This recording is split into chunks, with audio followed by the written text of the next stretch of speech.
Okay, so today I'm going to be solving the mathematics admissions tests for the University of Oxford, Imperial College London, and the University of Warwick. I'm going to be solving it in real time. These are my own solutions, so if they differ from the official solutions on the University of Oxford website, then that is intentional, and maybe these can help you see alternative methods to solve some of these problems. Okay, so without further ado, let's begin.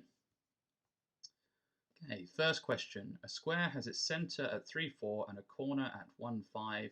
Another corner is at which of the following coordinates? Okay, so I'm just going to draw this quickly. So we've got one axis like that, another axis like that. We'll go back to the pencil. So 3, 4, where is that? That's about here, I suppose. 3, make this a little bit higher. 4, and the other coordinate we have is at 1, 5, so that's the corner at 1, 5 there, and the centre is here at 3, 4. So the diagonals of a square are perpendicular bisectors of each other, and that's to say that this sort of diagonal here will be cut in its centre, at the centre of the circle, and there'll be another one. So this doesn't really look like a square much yet, but we can probably, yeah, that looks a bit better. So this will give you a rough estimate of where your sort of corners are.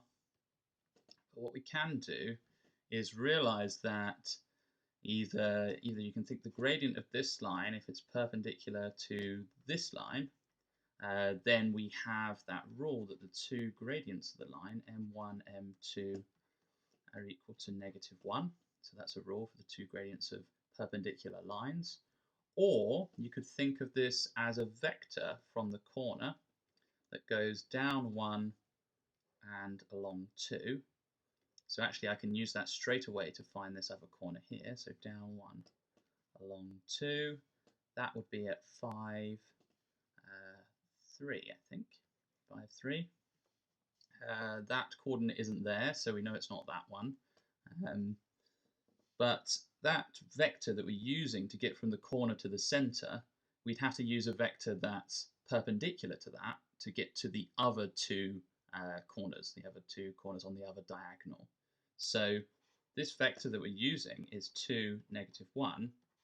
We're looking for a perpendicular vector, so we're really thinking this vector is actually going to be, so if we're looking at the vector sort of this way, it's going to be just 1, and then it's going to be up 2. And if you look at the gradient of these two lines, the gradient of this line is -1/2, and the gradient of this line is 2.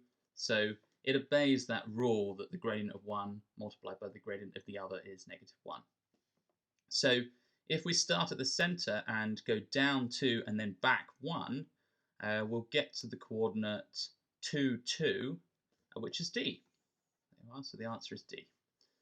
Okay, question B. What is the value of the integral of, well, that there, e to the x minus x multiplied by e to the x plus x over the bounds of 0 to 1? So I can see inside this is a difference of two squares expanded in there. So I'm just going to remove those brackets and write it as e to the 2x, so that's e to the x squared, minus x squared, and that's between the bounds of 0 and 1 still, dx. Integrating e to the x gives e to the x, so integrating e to the 2x must give e to the 2x divided by 2, because if you differentiate this, you're going to drop a 2 down, that's got to cancel with the 2 on the bottom there. Integrating x squared is just a simple case of adding 1 to the power divided by the new power, so that's x cubed over 3. And then we've got to input those bounds. So the bounds are 0 and 1. So putting in 1 first, we get e squared over 2 minus 1/3. And then putting in the bound of 0, e to the 0 is just 1, so we get 1/2. And of course, putting 0 into the x part will give us just 0, so I'm not going to bother with that. So I can write this now as 3e squared over 6 minus, and minus a third minus a half is minus 5/6. So if I put it all over 6, make it into one fraction, that would be 3e squared minus 5 over 6, so that's d. Okay, the sum of, well, what is this? This is 1 squared minus 2 squared plus 3 squared minus 4 squared, going all the way up to 100 squared, equals which of the following numbers? Okay, so there's a couple of ways you could do this. It is in fact true that if you take consecutive squares, then the difference between them, I think, is the odd numbers. So let's see what we've got here. We actually have here sort of the equivalent of, this is 1 squared minus 2 squared, so the difference there is if you add them together, is minus 3, and then the difference here is minus 7. Okay, and I think the difference between the next two, so that would be 25 and minus 36, that is going to be minus 11. So you can see there's a pattern of negative odd numbers, and if we're pairing all of them up, it will be the first 50 negative odd numbers. So you could use the formula Sn, so this is the sum of an arithmetic sequence, is n over 2, which is the number of terms. In this case it would be 50, multiplied by 2a. A is the first number in your sequence, which here is negative 3, plus n minus 1 multiplied by d. Okay, and d is your difference, so in this case it would be minus 4. So you could use that to sum this up, but if you didn't spot that, then you can actually do something else, and this is typically how I'd solve any problem of sort of like a finite sum. I would see if the first and last and the second and second to last have a sort of pattern with them. So if we look at the first and last, I could write that as 1 squared minus 100 squared. Okay, and then the next two would be, so actually I've got to flip it now, it's 99 squared minus 2 squared, and then it's going to be 3 squared minus 98 squared. And then the pattern is going to continue, but what is going to be the middle two numbers, or kind of our last pair? Well, I can see that the odd squares are all positive and the even squares are all negative, so I think the middle one is going to be 51 squared minus 50 squared. Okay, so each of these is a difference of two squares, so if I write them as the two brackets, I can call it 1 plus 100 and 1 minus 100. Okay, and then this one is 99 plus 2 and 99 minus 2. And this pattern, I think, is going to continue. We're going to have 3 plus 98 and 3 minus 98. And I'll just do our last one here. It's going to be 51 plus 50 and 51 minus 50. So if we look at what's happening here, the first bracket here always equals 101. So 1 plus 100 is 101, 99 plus 2 is 101, etc., etc. So these first brackets are all 101. And then the second bracket, well, that goes minus 99, and then 97, and then minus 95, all the way down to 1. So there will be exactly 50 pairs here. So I could write this as 101, so all of this sums to 101 multiplied by 1 minus 3 plus 5 minus 7, all the way up to it going to be at the top there? Minus 99. Okay, so there are 50 numbers here because these are just the odd numbers between 1 and 100 inclusive, with the alternating negative and positive. So if we look at the pairs here, we can say 1 and minus 3, that's minus 2. 5 and minus 7, that's minus 2. And actually the last two would be 97 and minus 99, that will be minus 2 as well. So they're all minus 2. You can make them into pairs of minus 2.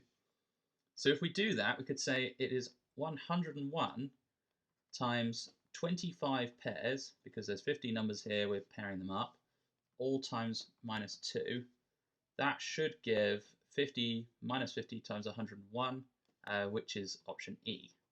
Okay, so minus 50 times 101 is minus 5050. Okay, great.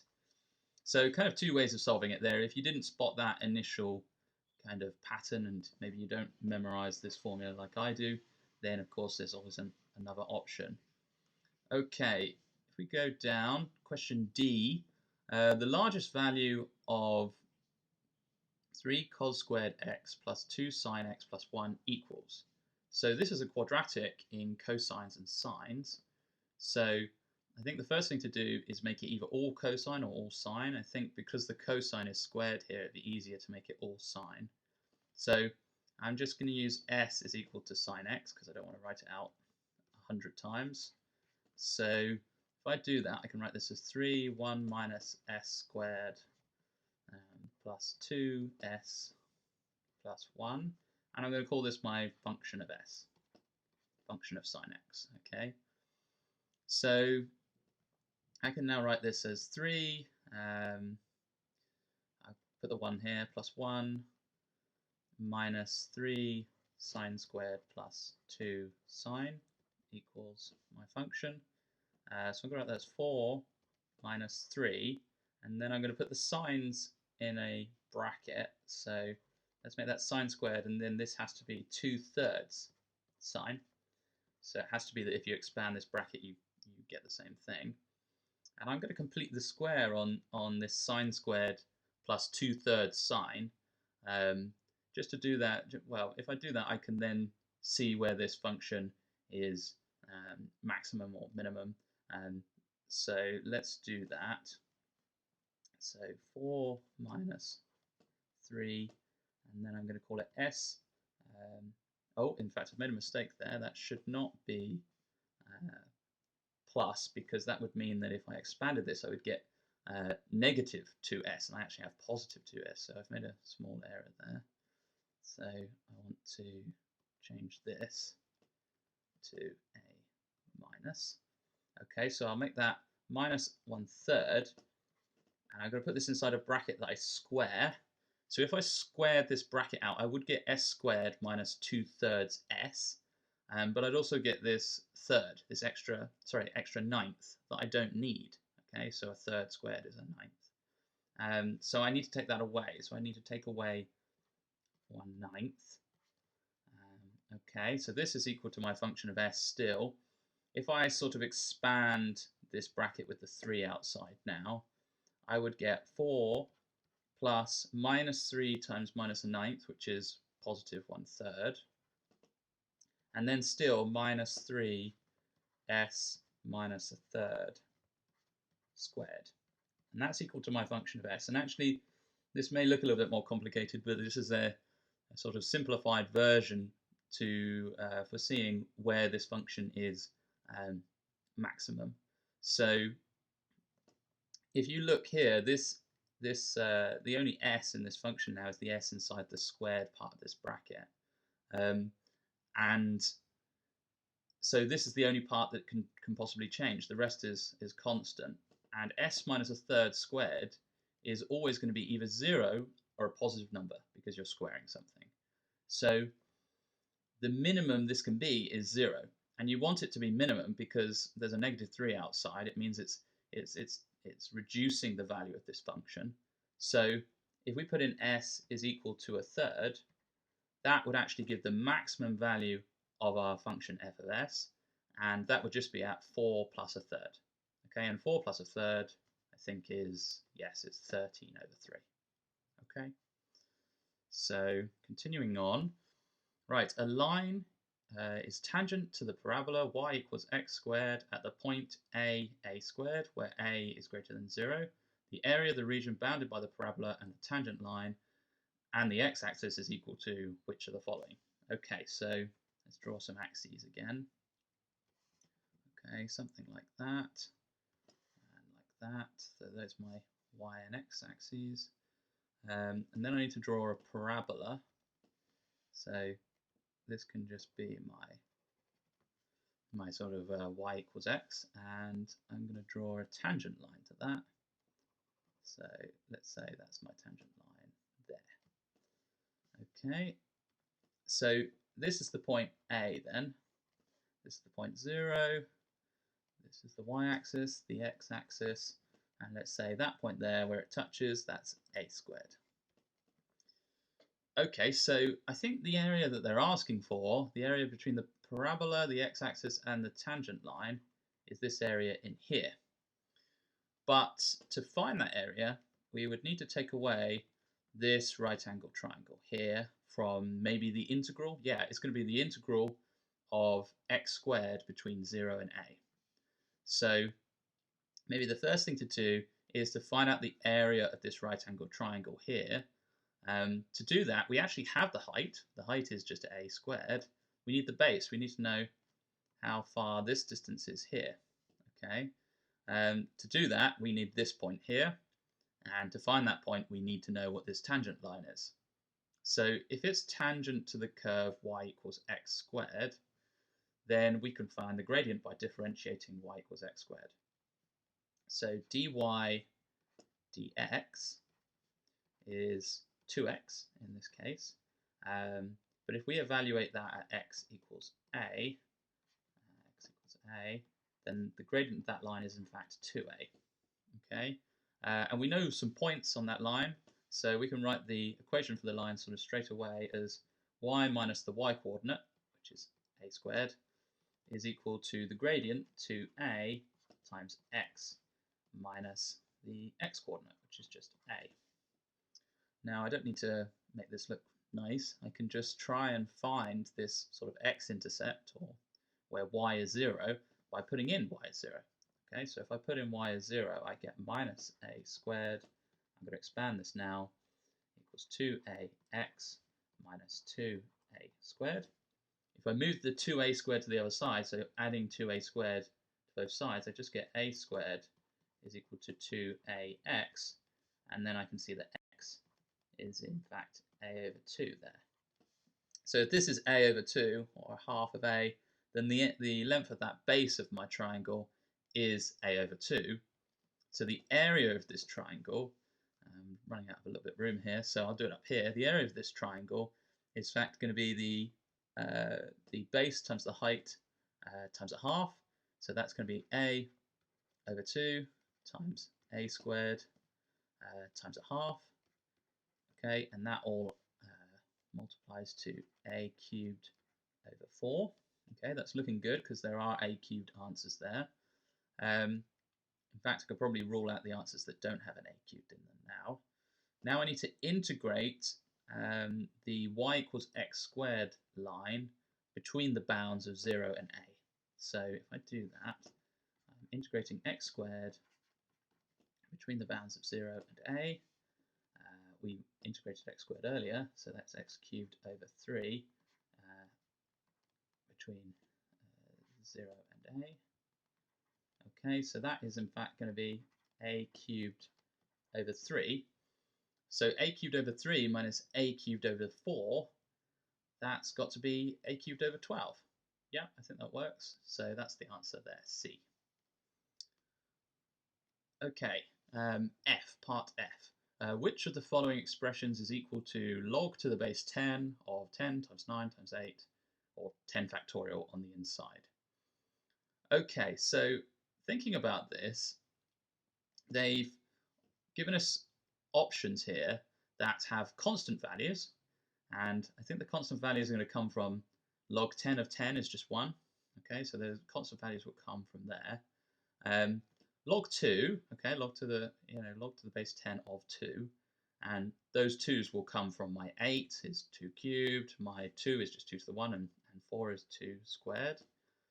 But then 6 is in there as well, so you've got to think that those 6's are going to be all of the sort of 2 times 3's that you can get. So one of them might just be 2 times 3. One of them will just be 6, but maybe one of them could be, well, actually, I think is that it? Yeah, let's think about that. But there is no 5, and 5 is a prime number, but then I think what you can do with the 5 is say that all of the 5's are 10 divided by 2. So if you have log 5, you can write it as log 10 minus log 2. We won't do this because we'll do it on the sort of inside, but this log 10 would then be a 1, and you have a sort of minus log 2, so that would take away from your powers of 2. So what I'm saying is I think there's no way of really getting rid of these 7's, so the answers without a 7 there are not possible. The other answers, I think because you have a 5, you're going to get another constant value from the 10 over 2.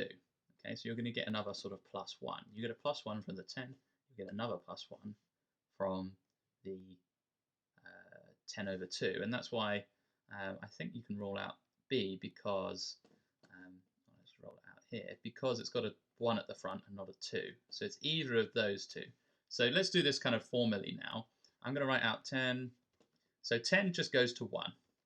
Okay, 10 just goes to a 1, times 9, which is 3 times 3, times 8, which is 2 times 2 times 2.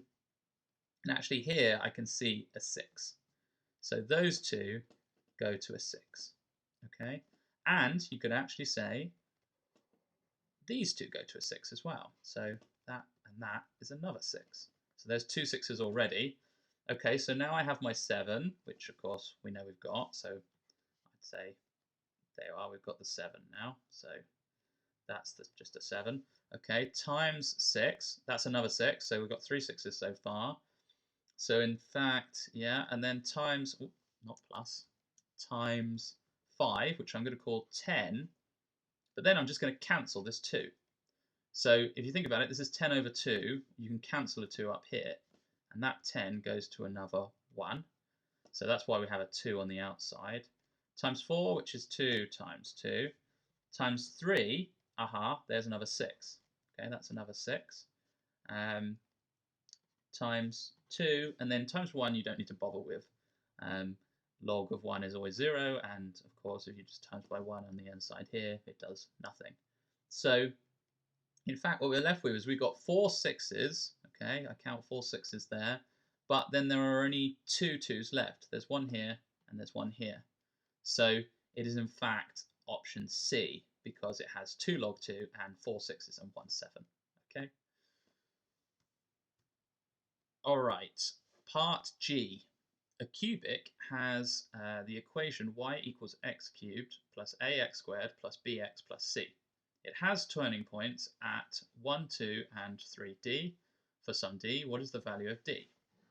Okay, so we know it goes through these points. So the first sort of simplest of my sort of simultaneous equations that I'm going to write down here is just inputting this value, well, these coordinates here, 1 and 2. So when x is 1, y is 2, so I can write this as 2 is equal to 1 plus a plus b plus c. Or I might write that a little bit nicer as 1 plus a plus b plus 1 equals a plus b plus c. Okay. The next thing to say is that is actually a turning point. So the derivative of my function should be 0 when x is 1. So let's differentiate this. dy dx is equal to 3x squared plus 2ax plus b, and the constant term c just goes away. So this is going to be nice. It's going to remove one of our numbers, and we're going to be at, well, one of our unknowns, c.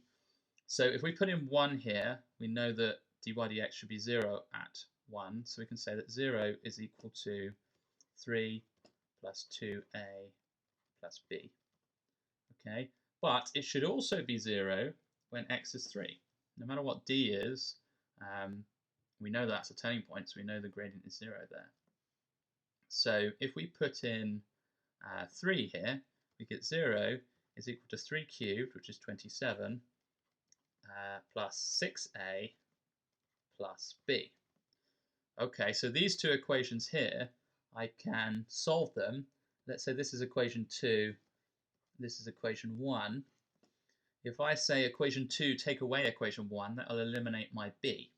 Okay, and I'll end up with, if I do 2 take away 1, 0, 27 minus 3 is 24, 6 minus 6a minus 2a is 4a.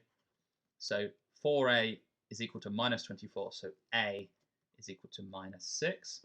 Okay, if I put that minus 6 in here, I can say 3 minus 12 plus b is equal to 0. So that would be b minus 9 is equal to 0. So b is 9. B is 9. Okay, I guess now I can put my a and b into here and find my c. So a plus b is just 3. So we can say 1 equals 3 plus c. C is therefore minus 2. Okay, so now I've got a, b, and c. I know what this cubic equation is. If I put in the x coordinate of 3, I will find the y coordinate of d. Okay, I'll find the y coordinate of the other turning point. So putting that in, we get d is equal to 3 cubed, which is 27, plus, minus 6 times 3 squared, which is 9.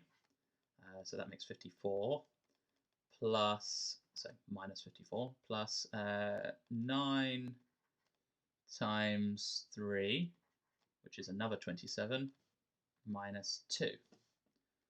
Okay, and I see a pattern here. 27 plus 27 is 54. So minus 54, plus 54, those all cancel to 0. These are all just 0. So d is in fact minus 2. D is equal to c. So the answer is B. Okay. Part H. The following 5 graphs are in some order: y equals f of x, y equals g of x, y equals h of x, y equals the differential of f, y equals the differential of g. Okay, that is 3 unknown functions and the derivatives of the first 2 of those functions. Which graph is a plot of h of x? So it's basically asking which one is the odd one out. Which one does not have its derivative, or I guess its integral, represented here? Okay, so let's start with A. A looks like an x to the 4 graph to me. It's got 3 turning points. So when we differentiate that, we'll get a cubic, which means that it's either B, D, or E. C is a quadratic. Okay, so looking at where the turning points are, they're at a little bit less than minus 2. They're at 0, and they're at a little bit less than 2. Okay, so we're looking for a graph that crosses at a bit less than minus 2, at 0, and at a little bit less than 2. So in fact, that's B and E, but we also need to consider the sign of this graph. So if you think about it, the gradient is positive here, and then it's negative between the first sort of point that it will cross the axis and 0. So we're looking for, in fact, this graph here, E, because it's positive in the right region there, whereas B is actually negative in that region, so it doesn't really work. And then you can see that it's negative up until 0, and our gradient here is negative up until 0. And if you continue to look at it, you'll see that it continues to work. So A and E are out because they are represented as each other's. Well, the differential of A is E and the integral of E is A, so that's fine. Right, so looking at B now, B is a cubic, so it will differentiate to a quadratic, so it can only be C, and And yes, it does seem to be C. So you can see the turning points. That should be where the other graph is at 0, and they are at the right place. And also, the only region that the gradient is negative is sort of in the middle here, and that is the only region that this graph is below the x-axis, where this graph is negative. So the differential of b is c, and that rules out those two. So the odd one out here is d. Okay, part I. In the range of minus 90 to 90 for x, how many values of x are there for which the sum to infinity of this sum to infinity equals tan x? Okay, so the formula for the sum to infinity is of a geometric sequence like this is a over 1 minus r, where r is your common ratio and a is your first term. But there is a small caveat here. R has to be between minus 1 and 1. So we're going to use this formula, and we're also going to use the fact that if I quickly sketch tan here, in the range of 90 to minus 90, it is a sort of one-to-one function. So for every x value, you get a unique y value. So what I can say is if I come out with, say, I don't know, sort of 2 solutions for tan x, I think this is going to turn into some sort of quadratic in tan, I imagine, then those 2 solutions have one solution associated with them. It's not like the case of, I don't know, something like cosine, where if I got one solution, then it would actually have 2 x solutions. Okay, tan will always just have one solution per value of tan x. Does that make sense? Okay, so looking at this graph, looking at this sum to infinity here, a is 1 over tan, and the common ratio is 1 over tan, and this has got to equal tan x. So I'm just going to use t equals tan x in this question because I don't want to write tan x 100 times. So t is tan x.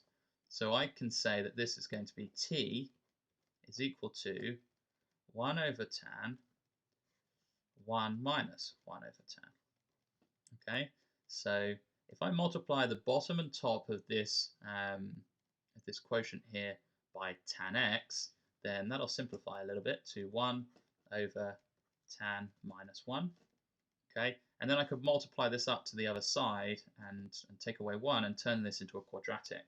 See how many solutions I have for that quadratic. So if I do that, I get tan squared minus tan minus 1 is equal to 0.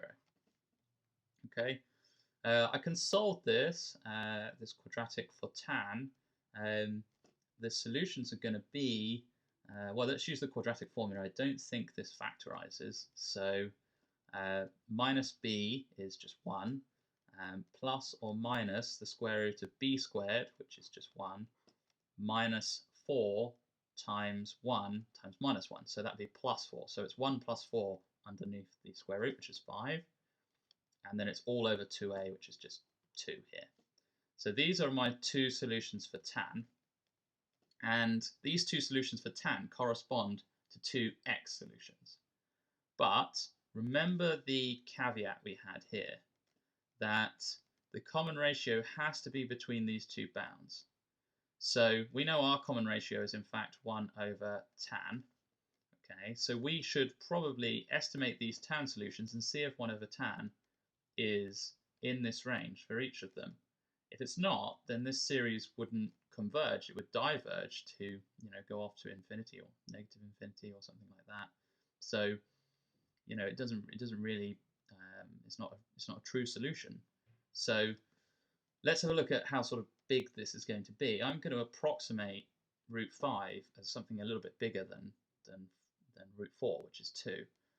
So if I said this is approximately equal to 1 plus or minus 2 over 2, that is sort of true. So one of my answers is 3 over 2, and my other answer is minus a half. Okay, and those are solutions for tan x.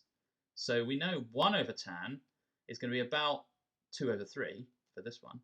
So 1 over tan, or my common ratio, will be roughly equal to 2 over 3. That's okay, that's in our range. But the other one is roughly equal to minus 2, which is out of our range. So the negative solution here is not a valid solution because the series would, the sum here would diverge. So we can rule out one of our solutions on that basis. And because tan x is 1 to 1 in this range, then we should only get one x solution for our one valid value of tan x. So the answer is B, 1. Okay. Right, part J.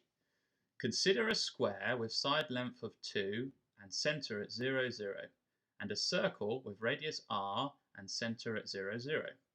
Let AR be the area of the region that is inside the circle but outside the square. Let BR be the area of the region that is inside the square but outside the circle. Which of the following is a sketch of AR plus BR? Okay, so I'm going to start with the kind of limiting cases of this. I'm going to draw a little rectangle here, a little square, there we are. So there's a square, and to start with, our circle is very small, so our circle is just something like that in the middle of our, that's a really bad circle, but imagine that is a circle, okay. So there is our circle inside our square to start with, and it's very small, okay, so it starts from a radius of 0, and that's why with side length of this square being 2, all of these functions start at 4. Okay, so you can't rule any out on the basis of that. But the area of the circle is entirely within the square to start with, so we should start with a function that is the area of the square, which is 4, minus pi r squared. Okay, so the radius gets bigger and bigger, and this region inside the square but outside the circle gets smaller and smaller, and there is no region inside the circle but outside the square. So this should be a decreasing function to start with, and that's how we can rule out C. C doesn't work, it's an increasing function, so that's not true.